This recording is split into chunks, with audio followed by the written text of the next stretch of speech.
آج کے اہم مسئلے پر ہم بات کریں گے۔ آج کا اہم مسئلہ نہیں بلکہ اہم مسئلہ ہے۔ مسئلہ کیا ہے اور اس کا حل جاننے کی بھی کوشش کریں گے۔ اعصابی کمزوری کی ہم بات کریں گے۔ اعصابی کمزوری خاص طور پہ بچوں میں کیوں ہو رہی ہے اور بچوں کے ساتھ ساتھ بڑے جو ہیں وہ بھی اعصابی کمزوری کا شکار ہو جاتے ہیں۔ تو جی اعصابی کمزوری کے کون سے ایسے نسخے ہیں، گھر پر موجود چیزیں جو ایزیلی ہماری ایکسیس میں ہیں، ان کو ہم استعمال کر کے اس سے فائدہ اٹھا سکتے ہیں، اپنی اعصابی کمزوری کو ہم ختم کر سکتے ہیں یا کنٹرول کر سکتے ہیں۔ تو اس کے لیے ظاہر ہے ایک ممتاز اور مایہ ناز شخصیت کا ہمارے ساتھ ہونا بہت ضروری ہے، جن کو کہ آپ social media different platforms پہ سنتے بھی ہیں، دیکھتے بھی ہیں۔ ان کے جو نسخے ہوتے ہیں آپ استعمال کرتے ہیں تو ان سے مستفید بھی ہوتے ہیں۔ تو اسی لیے آج ایک بار پھر سے ہم نے اپنے مارننگ شو میں ان کو انوائٹ کیا ہے۔ جی ایک ممتاز اور مایہ ناز ماہر طب یونانی اور نبوی صلی اللہ علیہ وآلہ وسلم جناب حکیم مزمل حسین عارف رضوی صاحب آج ہمارے ساتھ ایک بار پھر سے ہمارے شو کی زینت بنے ہوئے ہیں۔ شکریہ سر، آپ نے وقت نکالا ہے۔ حکیم صاحب آپ آئے ہیں، بہت شکریہ آپ کا۔ جی آپ خیریت سے ہیں؟ اللہ کا شکر، اللہ کا بڑا کرم ہے۔ حکیم صاحب اعصابی کمزوری کی آج خاص طور پہ ہم بات کریں گے۔ اس کی سب سے پہلے تو آپ ہمیں وجوہات بتائیں، کیا وجوہات ہو سکتی ہیں خاص طور پہ بچوں میں؟ بچوں سے شروع کرتے ہیں۔ بہت شکریہ۔ اعصابی کمزوری انسانی جسم کی جو بناوٹ ہے، جی اگر ہم اس کو بغور دیکھیں تو اس میں ہڈیاں اپنا کام کر رہی ہیں، گوشت پوست اپنا کام کر رہا ہے، ہمارے جسم پہ جو بال ہیں وہ اپنا ایک رول ادا کرتے ہیں، ناخن اپنا رول ادا کرتے ہیں۔ ہر جسم کی جو بھی تندرستی کا ایک معیار ہے جس سے ہم سمجھ سکیں کہ ہمارا جسم تندرست رہ سکتا ہے، جیسے جیسے ہر پارٹ آف باڈی کا اپنا اپنا ایک نظام ہے، ایسے ہی قدرت نے ہمارے پورے جسم کو جیسے جوڑے رکھنے والا کام جس کو کہتے ہیں کہ ایک کو ایک دوسرے کے ساتھ جو ہے وہ جوڑے رکھنے والا جو عمل رکھا ہوا ہے نا، وہ ہماری انسانی جسم کے اعصاب پر جو ہے وہ ڈیپینڈڈ ہے۔ وہ پٹھے گردن کے ہو سکتے ہیں، وہ پٹھے دماغ کے ہو سکتے ہیں، وہ کمر کے ہو سکتے ہیں، وہ اندرونی اعضاء کے بھی کچھ اعصاب ہوتے ہیں، کچھ تو بیرونی ہیں، کچھ اندرونی پارٹ آف باڈی کے جو اندرونی آرگن ہوتے ہیں ان کے بھی کچھ اعصاب ہوتے ہیں۔ بالکل۔ تو جیسے ہی ہم گرو والی بڑھنے والی عمر میں انسان پہنچتا ہے، اس کی غذا ہمارے جسم میں جیسے بہت ساری دوسری چیزیں پیدا کر رہی ہوتی ہے، پروٹین آ رہی ہوتی ہے، آئرن آ رہا ہوتا ہے، کیلشیم آ رہا ہوتا ہے، بہت ساری وہ چیزیں جو ہماری صحت کے لیے معاون ہوتی ہیں، ایسے ہی ہماری بڑھتی ہوئی عمر کے ساتھ ہمارے اعصاب کو بھی مضبوط کرنے کے لیے کچھ توجہ بھی چاہیے ہوتی ہے اور اس کی غذائیں بھی چاہیے ہوتی ہیں۔ ہو کیا رہا ہے، جب بھی 9-10 سال، میں نے شاید زیادہ کہہ دیا، 7-8 سال کی عمر میں ہی ہمارے جو بچے ہیں نا وہ سمجھ لیں کہ سٹل پوزیشن میں آگے ہوئے ہیں۔ سٹل پوزیشن مطلب رکاوٹ والی پوزیشن سے سکرین ٹائمنگ نے ان کو سٹل کر دیا ہوا ہے، ایک جگہ پہ رک گئے ہوئے ہیں۔ مطلب اگر یہاں پہ ہیں تو یہاں ہی گردن رک گئی ہوئی ہے، اگر لیٹ کے دیکھ رہے ہیں تو وہیں پر ہی گردن رکی ہوئی ہے۔ وہ جو ایک جگہ پہ پورشن کسی بھی پوزیشن میں رہتا ہے، یا آپ سامنے سکرین پہ ہیں تو آپ ایسے ہی دیکھے جا رہے ہیں، اس طرح سے کیے جا رہے ہیں، تو پھر وہ گردن کے اوپر، دماغ کے اوپر، نظر کے اوپر اور جتنا بھی ہمارا گردن کے اوپر والا پورشن ہے، اس سب پر 7-8 سال کی عمر میں ہی دباؤ آنا شروع ہو جاتا ہے۔ تو اسی عمر سے پھر اعصابی کمزوری کا آغاز پہلے تو سکرین ٹائمنگ پہ ہو جاتا ہے، دوسرا آغاز یہ ہوتا ہے کہ ہمیں اس عمر میں بہت ساری پروٹین سے بھرپور غذا چاہیے ہوتی ہے، بہت سارا کیلشیم چاہیے ہوتا ہے۔ ہمارے بچے اس عمر میں بہت سارا چاکلیٹ کھا رہے ہوتے ہیں، بہت ساری سلانٹیاں کھا رہے ہوتے ہیں، بہت ساری بیکری آئٹم کھا رہے ہوتے ہیں جو افادیت سے بالکل ہی آ رہی ہوتی ہے، تو ان کی غذا ان کو اس طرح سے نہیں مل رہی ہوتی ہے، تو وہ جیسے بنیاد بننی ہے، اعصاب نے مضبوط ہونا ہے، وہ وہیں سے ہی اس کی خرابی شروع ہو جاتی ہے۔ پھر جب عمر آتی ہے، ہارمونل چینجنگ، جیسے ہم نے پچھلا پروگرام کیا کہ جیسے 11-13 سال کی عمر میں ہارمونز کا کچھ چینج ہونا ہوتا ہے، تو پھر پوری جسمانی صحت پہ ایک تبدیلیاں رونما ہوتی ہیں، وہ فیمیل باڈی میں بھی ہوتی ہیں، میل باڈی میں بھی ہوتی ہیں۔ جب ان کا بہت زیادہ اخراج ہو جائے اور ہم اس کی طرف توجہ نہ کر سکیں یا ان کو غیر ضروری اخراج سے روک نہ سکیں، تو جسم کی وہ والی افادیت جو جسم کو مضبوط کرتی ہے وہ بھی ساری ساتھ خارج ہو جاتی ہے، جس سے پھر شدید اعصابی کمزوری لاحق ہو جاتی ہے۔ صحیح، یہ تو ہو گئی حکیم صاحب وجوہات، جی تو علامات بھی آپ نے اس میں ظاہر ہے ہمیں بتا دی ہیں۔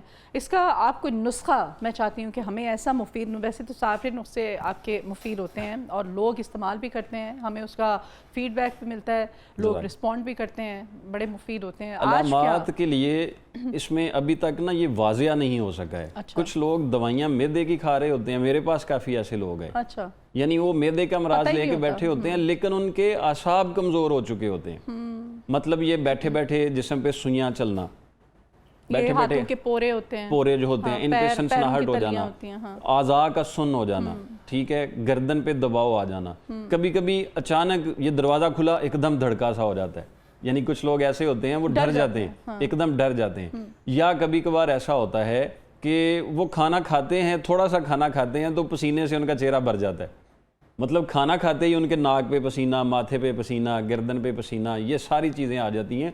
یہ وہ عام سی علامات ہیں جو لوگ ان سب کو آبزرو کر کے سمجھ لیں کہ اگر ہم نے معدے کی بہت ساری دوائیاں کھا لیں فرق کوئی نہیں پڑا، ہم نے قبض کی بہت ساری دوائیاں کھا لیں فرق نہیں پڑا، تو اس کا مطلب ہے کہ بیماری آپ کے اعصاب میں آ چکی ہوئی ہے، آپ کے پٹھے کمزور ہو چکے ہوئے ہیں۔ تو پٹھوں کی حرارت کے لیے، ان کو مضبوط کرنے کے لیے کچھ دوائیاں اگر استعمال کی جائیں گی تو اس سے پھر بہتری ہو سکتی ہے۔ جو لوگ بہت زیادہ رات کو دیر تک جاگتے رہتے ہیں ان کے جو ہیں وہ گردن کے پٹھے کمزور ہو جاتے ہیں۔ جو بہت زیادہ کثرت استعمال کے ساتھ جو ڈرگ کسی میں کوئی مطلب کولڈ ڈرنک کی ہو جائے، سموکنگ کر لیں، چائے کا کثرت استعمال کر لیں، کسی بھی چیز کی کثرت جو ہے وہ ہمارے جسم پر دباؤ دیتی ہے، جس سے پھر اعصابی ویکنس آنا شروع ہو جاتی ہے۔ غذا کے طور پر اور دوا کے طور پر یہ دو نسخے میں اب ناظرین کی خدمت میں عرض کروں گا۔ غذائی طور پر بھی ہوں گے جو ہمارا ایک بڑا دیرینہ مسئلہ حل کر دیں گے کہ ہم ناشتہ کیا کریں جی، صبح ناشتہ کیا ہونا چاہیے، صبح کے لیے بڑی پریشانی ہو گئی ہے، یہی سوچتے رہتے ہیں جی سوچ رہے ہیں، اور تو ہم دوپہر نے کا ٹائم آ جاتا ہے، وہ وقت آ جاتا ہے اور ہمارا ناشتہ بھی 12 بجے شروع ہوتا ہے، ناشتے کا ٹائم کوئی اور ہوتا ہے لیکن وہ وقت گزر ہماری جاتا تو ہے۔ مجبوری ہے نا، ہم جیسے لوگ جو ہیں ہم نے تو ٹائم پہ بھی ہونا ہے پہنچنا بھی، لیکن میں کہتی ہوں ان کے پاس فرصت ہے، فراغت ہے، ٹھیک ہے، وہ اپنے شیڈیول کا، اسکیڈول کا خاص خیال رکھا کریں۔ کچھ نا پرانے جو روٹ ہوتے ہیں، جو لاری اڈے سے نا روٹ نکلتے ہیں گاڑیوں کے، مطلب لمبے روٹوں پہ نکلتے ہیں، کسی گاڑی کے پیچھے لکھا ہوا تھا ٹائم میری مجبوری ہے۔ صحیح ہے، ہاں لکھا، مطلب کیا ہے اس کا کہ اس نے اپنے ٹائم پر جانا ہے، وہ ٹائم کے تابع ہے، ہم نے ٹائم کو اپنے تابع کر لیا ہوا ہے، تب سے خرابی آ گئی ہوئی ہے، ہم وقت کے پابند نہیں رہے، وقت نے کو ہم نے اپنا پابند کر لیا ہوا۔ تو ایک ناشتہ خوبصورت سا گھر میں کریں، ابھی موسم ہے، یہ آپ سمجھتے ہیں کیا ہے؟ گندم، یہ گندم ہے۔ یہ ویسے ہم نے مشکل یا اب تو شہری آبادی میں کم نظر آتی ہے، ہم نے سفید آٹا اس کا جو ہے وہ خریدنا شروع کر دیا ہوا ہے، جو اس کے ساتھ ظلم ہے۔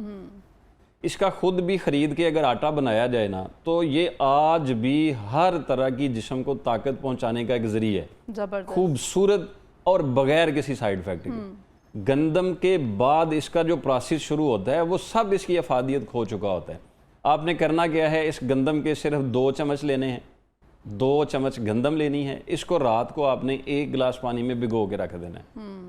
یہ پرانے زمانے میں آج بھی کچھ گاؤں میں نا اس کا استعمال ہوتا ہے، اس کو پنجابی میں کنگنیاں کہتا ہے، کنگنیاں کہہ کے نا ان کو ابال کے کھایا جاتا ہے۔ میری امی بتایا کرتی تھی جب گاؤں میں پہلے شادیاں ہوتی تھی نا حکیم صاحب، تو وہ جو مائیوں کا فنکشن ہوتا تھا اس میں امی کہتی ہیں یہ بوائل کر کے تو بچوں میں بانٹا، وہ جو بھی آتا تھا مہمان تو اس کو یہ دیتے تھے۔ تب مائیوں تھا تو غذا کو بھی احتیاط سے لیا جاتا تھا، اب یا تیل ہوگی یا مہندی ہوگی، اس میں یا تیل ملتا ہے یا مہندی ملتی ہے، یا دلہا دلہن کو کھا کھا کے مٹھائی پہلے سے ہی اس کو جو ہے وہ سست کر دیا جاتا ہے۔ یہ اس فنکشن کی بہترین ایک خوراک ہوتی تھی، مطلب ڈش ہوتی تھی پیاری۔ یہ آپ نے 2 چمچ رات کو پانی میں بھگو دینے، صبح اٹھ کے ان کو ابالنا ہے، اتنا ابالنا ہے، اسی پانی میں ابالنا ہے کہ اتنا نرم ہو جائے بالکل۔ جب یہ نرم ہو جائیں تو پانی کو علیحدہ کر دیں، اور یہ والی جو 2 چمچ آپ نے ابالی ہوئی ہے نا یہ آپ نکال دیں۔ جیسے ہی یہ ابال کے نکال دیں تو اس میں آپ نے 2 چٹکی دار چینی کا پاؤڈر، یہ دار چینی لینی ہے، یہ ایک ٹائم کے میں ناشتے کا بتا رہا ہوں، 2 چٹکی دار چینی کا پاؤڈر اور 2 چٹکی لونگ کا پاؤڈر، یہ آپ نے ڈال دینا ہے۔ اور عمومی طور پر یہ میں ناشتہ بتاتا ہوں کشمش کے ساتھ، یعنی سونگی اس میں ڈالی جاتی ہے، لیکن یہ موسم سردی کا آ گیا تو اس میں آپ منقع بھی یوز کر سکتے ہیں۔ 3 سے 5 منقے بیج نکال کے، 2 چٹکی اس کی، 2 چٹکی دارچینی کی، اور یہ جو آپ نے ابالی ہوئی 2 چمچ، اس کو آپ مکس کر لیں، اس کو مکس کر لیں، تھوڑا سا جیسے دبایا جاتا ہے، دلیا ٹائپ اس کو بنا لیں۔ یہ دلیا ٹائپ بناتے وقت اللہ کریم نے جیب میں اجازت دی ہوئی ہے تھوڑا سا شہد ڈال لیں، ٹھیک ہے، شہد کے ساتھ اس کو مکس کر لیں۔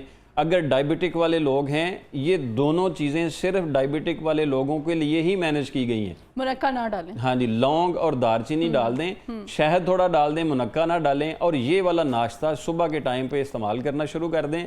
نظر اللہ کے فضل سے بڑی تیز ہو جائے گی، جو آپ کے سر میں ہمیشہ درد رہتا ہے وہ ختم ہو جائے گا۔ میگرین کے لوگ بھی یوز بالکل یوز کر سکتے ہیں۔ جو ڈپریشن کے مریض ہیں، مطلب جو دھڑکا، خوف، شدید اعصابی کمزوری کا شکار ہو چکے ہوئے ہیں، یہ ان کے لیے کسی تحفے سے کم نہیں ہے، یہ استعمال کر لیں۔ یہ چمتکاری نہیں ہوتے ہیں، میں بہت جگہ پہ کہتا ہوں چٹکیوں میں کبھی علاج نہیں ہوتا، فوری علاج نہیں ہوتا، علاج ایک غذائی طور پر ہوتا ہے، اور بیماری جتنی پرانی ہوتی ہے اتنا اس کو وقت دیا جاتا ہے، وہ پھر باڈی کے ساتھ جو ہے وہ ایڈجسٹ ہونے کے ساتھ ساتھ وہ ختم کر دیتی ہے۔ یہ ایک بہترین ناشتہ ہوگا، یہ آپ کرنا شروع کریں، تیار ہو جائے گا، جی بہترین تیار ہو جائے گا۔ اچھا، اگر کوئی میٹھے کے شوقین جیسے میرے ٹائپ کے لوگ نہیں ہیں تو منقے کی جگہ کچھ اور چیز، کالی مرچ ایڈ کر سکتے ہیں؟ کالی مرچ ڈال سکتے ہیں، ہاں جی، میٹھا نہ آپ استعمال سالٹ ایڈ کر لیں آپ، تھوڑا سا نمک ڈالیں، سوری سالٹ نہیں، اس میں نمک نہیں ڈالنا، نمک نہیں ڈالنا، نمک نہیں اس میں ڈالنا، باقی آپ کوئی بھی کالی مرچ کا اس میں اضافہ کر دیں، کالا نمک بھی نہیں ڈال سکتے، نمک اس میں نہیں ہے، گندم اور نمک کا مزاج نہیں ہے، وہ پھر لڑ پڑتے ہیں، پھر پریشانی ہوتی ہے، یعنی اس کا جو ہے وہ نا ہاضمے کا نظام ٹھیک نہیں ہوتا ہے۔ یہ ایک نسخہ بہترین ناشتے کا ہے، ساتھ ایک دوائی بنے گی، یہ نسخہ بنے گا ایک، یہ کبابہ ملتی ہے، کبابہ پنساری سے ملتی ہے، جو ہمارے آزاد کشمیر اور شمالی علاقہ جات والے میں رہنے والے لوگ ہیں ان کو اس کا بڑا پتہ ہے۔ یہ تمبر کے درخت کا پھل ہوتا ہے، تمبل، ہاں جی تمبر ہوتا ہے وہ، اس کا یہ وہاں پہ اس کی چٹنی بہت مشہور ہے معدے کے امراض کے لیے، لیکن یہ پٹھوں کو بھی تحریک پہنچاتی ہے، دماغی اعصابی کمزوری کو بھی مضبوط کرتی ہے۔ یہ آپ نے کبابہ لے لینی ہے 50 گرام، اور لونگ لے لینے ہیں 50 گرام، لونگ 50 گرام، اور اس میں 20 گرام دارچینی ڈالنی ہے، دارچینی، اور ایک چیز اس میں آتی ہے وہ خلنجاں، اس کو جڑ پان کہتے ہیں، جڑ پان، یہ 4 چیزوں کا نسخہ ہے، ان کو باریک پیس لیں، اور یہ منقع نکال کے اس کے بیج، مطلب 10-12 منقے یا جتنا ان کا پاؤڈر ہو اس مناسبت سے منقے اس کے اندر ڈالیں، اور اس کو کوٹیں اور چنے کے برابر گولی بنا لیں۔ یہ پہلی بار میں گولی کا کوئی نسخہ دے رہا ہوں جو ٹوٹکا نہیں ہے، یہ مستقل علاج ہے جس کو ہم ہمیشہ استعمال کر کے اپنے پٹھوں کو، اعصابی کمزوری کو ختم کر سکتے ہیں۔ منقے کے اندر اس کی گولی بنا دیں اور چنے کے برابر گولی بنائیں، صبح اور شام دودھ میں 2 چٹکی ہلدی ملا کے وہ یہ گولی استعمال کریں۔ اللہ کے فضل سے کندھوں کا درد، دماغی تھکن، کھچاؤ، نظر پر دباؤ، کمر میں جو درد ہو رہا ہے، اور جو ہر وقت تھوڑی تھوڑی تھکاوٹ ہوتی ہے اور کام کرنے کو جی نہیں چاہتا، اس کے ساتھ طبیعت ایکٹیو ہو جائے گی، اللہ کے فضل سے انشاءاللہ طبیعت بحال ہو جائے گی۔ اس دوران ایک چیز میں عرض کر دوں، ہر طرح کی کھٹی چیز کا پرہیز کرنا ہے، لیمو نہیں استعمال کرنا، اچار نہیں استعمال کرنا، ٹماٹر نہیں استعمال کرنا، دہی رائتا استعمال نہیں کرنا جب تک یہ دوائیاں کھا رہے ہیں، اور بہت زیادہ جو ہے وہ آپ نے تلی ہوئی چیزیں، فرائی ہوئی چیزیں جو ہیں وہ استعمال نہیں کرنی۔ اس کے مناسبت سے اگر آپ اس کو استعمال کریں گے بڑی جلدی آپ کی اعصابی کمزوری ختم۔ استعمال کرنا ہے فارمولا، یہ تو چلو دلیا ہو گیا نا، یہ تو آپ اس کا بھی بتا دیجیے۔ کوئی بھی نسخہ جو ہے نا وہ اگر ہم کسی کو چیک اپ کے بغیر استعمال کر رہے ہیں، یہ میں سب کے لیے کہہ رہا ہوں کہ آپ چیک اپ نہیں کروا رہے ہیں اور نسخہ استعمال کر رہے ہیں، وہ 1 ہفتہ لینا چاہیے، صرف 1 ہفتہ لے کے اس کے پازیٹیو نیگیٹیو جو بھی رسپانس ہوتا ہے پھر وہ متعلقہ بندے سے رابطہ کر کے پھر آگے والی پوزیشن دیکھنی چاہیے تاکہ اس کا کیا فائدہ ہوگا۔ اگر وہ فائدہ ہے تو پھر اس کو ہم جاری بھی رکھ سکتے ہیں، اگر فائدہ نہیں ہے تو اس کا مطلب ہے اس کو بیماری کوئی اور ہو چکی ہوئی ہے، تو پھر اس کا ساتھ علاج کیا جاتا ہے تو پھر بہتری ہو جاتی ہے۔ ہاں، اور یہ جو گندم آپ 2 چمچ بتا رہے ہیں، یہ ڈرائی فارم میں تو بہت کم ہمیں لگ رہی ہوتی ہے، لیکن جب اوور نائٹ اس کو بھگو دیتے ہیں تو یہ پھول جاتی ہے، پھر بوائل کریں گے تو اور زیادہ اس کی زیادہ ہو جائے گی، تو یہ نہ سمجھیے کہ پیٹ جو ہے ہمارا وہ نہیں ہوگا پھر اس سے، تو آپ کھائیں، آپ کو اچھا ہے کہ یہ بھرپور ناشتہ۔ ہم کھانا پیٹ بھرنے کے لیے کھاتے ہیں، کھانا انرجی لینے کے لیے کھانا چاہیے۔ نہیں، وہ ہوتا ہے نا، کہتے ہیں کچھ لوگ کھانے کے لیے زندہ رہتے ہیں اور کچھ لوگ زندہ رہنے کے لیے دونوں کے ساتھ دنیا بھری پڑی ہے. اب دیکھیں کسی بھی بیماری سے بندہ اٹھتا ہے, وہ بخار ہو یا وہ ہیضہ ہو, کوئی بھی بیماری کے حملے کے بعد جب مریض اٹھتا ہے نا تو اس کو بہترین خوراک دلیا دی جاتی ہے. کسی بھی چیز کا دلیا کچھ وقت تک کھلایا جاتا ہے تاکہ اس کے ساتھ جو ہے وہ اس کا مسئلہ ٹھیک ہو جائے. تو اس مناسبت کے ساتھ جو اس دلیے کا استعمال ہے وہ پھر چلتا رہتا ہے. جیسے جیسے دلیے کا استعمال چلتا رہے گا ویسے ویسے اس کی طبیعت میں بحالی آتی رہے گی. اور یہ دلیہ دینے کا مقصد صرف یہ ہوتا ہے کہ اس کی آنتیں نرم ہو چکی ہوئی ہیں, اس کا معدہ جو ہے وہ تھوڑا کمزور ہو چکا ہوا ہے اور اندرونی طور پر اس میں اتنی طاقت نہیں ہے کہ وہ چیزوں کو برداشت کر سکے. تو پھر نرم غذا کے ساتھ جو ہے وہ اس کی شروعات کی جاتی ہے. جب کبھی بھی معدے کا مرض ہو یا کوئی بیماری کے بعد جو ہے وہ آپ اٹھے ہوں تو فوری طور پر تیز خوراک نہیں لینی چاہیے, فوری طور پر جو ہے وہ ہیوی چیزیں نہیں لینی چاہیے کہ جو جلدی ہضم نہ ہونے والی ہوں. عمومی طور پر نرم غذا کے ساتھ اس کا آغاز کرنا چاہیے. اور یہ جو کا دلیہ بھی بڑی طاقت دیتا ہے, لیکن یہ اعصابی کمزوری کی چونکہ ہم بات کر رہے ہیں تو اس لیے یہ دلیے کے ساتھ ایک پیسٹ سا بنے گا بہترین. پرانے زمانے میں گڑ ڈال کے اس کو کھایا جاتا تھا تو وہ بہت زیادہ فائدہ مند ہوتا تھا, لیکن یہ ایک خاص ترین نسخہ ہے جو ہماری اعصابی کمزوری کو ختم کر سکتا ہے. اچھا, بچوں میں اس کی کیا اہم وجوہات؟ آپ نے بتایا ٹیب کا بہت زیادہ یوز ہے, موبائل فون کا یوز ہے.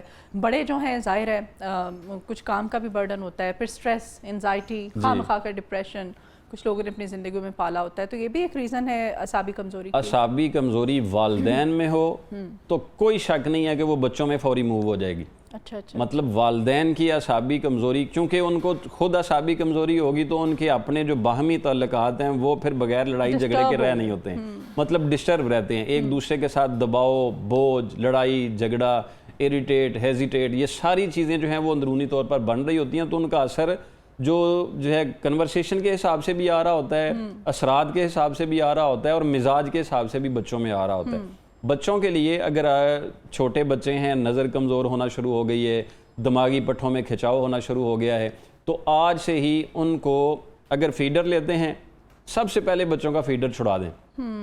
فیڈر کا کثرت استعمال جو ہوتا ہے وہ نظر پر, دماغ پر بہت زیادہ اثر دیتا ہے. اس کے لیے پھر جو ہے وہ اندرونی طور پر پٹھوں میں ویکنس آنا شروع ہو جاتی ہے. دودھ ویسے استعمال کروائیں, اس میں 1 کپ اگر دودھ ہو تو 1 چمچ شہد ڈال دیں. یہ بچوں کی خوراک ہے جو 7 سال سے بڑے ہیں, ان کی خوراک ہے. 1 چمچ اس میں شہد ڈال دیں, 1 چٹکی اس میں ہلدی ڈال دیں, اور تھوڑا سا دار چینی کا پاؤڈر, 1 چٹکی ہی دار چینی کا پاؤڈر ڈال دیں. یہ دودھ ان کو پلانا شروع کر دیں. انشاءاللہ بفضل تعالی ہاضمہ بھی ٹھیک رہے گا, نظر بھی ٹھیک رہے گی, اور وہ جو چڑچڑے سے ہو رہے ہیں وہ بھی ٹھیک ہو جائیں گے. اچھا حکیم صاحب, یہ بھی بتائے گا اعصابی کمزوری جو ہے مزید ہماری باڈی کے اندر کن مسائل کا وہ باعث بن سکتی ہے؟ اعصابی کمزوری ہمارا معاشرتی جتنا بھی نظام ہے اس کو خراب کرنے میں بہت بڑا رول دیتی ہے. مطلب اگر آپ کے اندر فیصلے کی قوت نہیں ہے تو آپ اپنی فیلڈ میں بھی کسی طریقے سے بھی کامیاب نہیں ہو سکتے ہیں.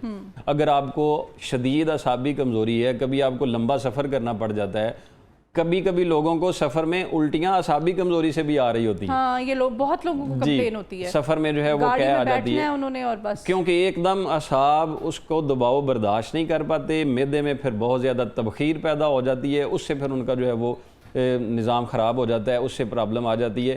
دوسری وجہ یہ ہے کہ یہی اعصابی کمزوری پھر آگے جا کے ہمارے جو ازدواجی معاملات ہیں ان میں بہت زیادہ اثر انداز ہوتی ہے. آگے جا کے جو ہے وہ اولاد کا حصول جو ہوتا ہے اس میں کافی سارے معاملات اس میں آ جاتے ہیں, اور یہ سنگین ترین نتائج میں اگر چلے جائیں تو قدیم اطباء نے لکھا ہوا ہے کہ یہی اعصابی کمزوری مالی خولیہ, جنون اور دماغی اعصاب کو مفلوج کرنے والی پوزیشن میں بھی لے جاتی ہے. فالج ہونے کا بھی اس سے خدشہ موجود ہوتا ہے, راشہ ہونے کا بھی خدشہ موجود ہوتا ہے, اور لکوہ ہونے کا بھی خدشہ اعصابی کمزوری میں موجود ہوتا ہے. تو ہمیں ان چیزوں کو اگنور نہیں کرنا چاہیے.